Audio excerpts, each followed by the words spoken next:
Hi guys, today we'll talk about how can you enable this sign or know how you can do that on your eToro app.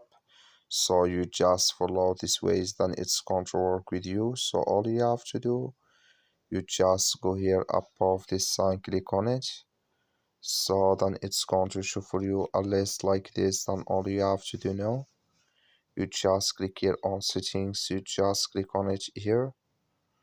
So then it's going to take you to this list. Then all you have to do now, just click here on notifications, you just click on it, then it's going to take you to this list. Click here on promotions and marketing, just click on it. You come here to other marketing updates, click in this sign. Like you see this color show for us, that's mean other marketing updates enabled with us now. That's all you have to do. That's all. I wish you a great. Thank you for watching. Don't forget to support us by liking and subscribe.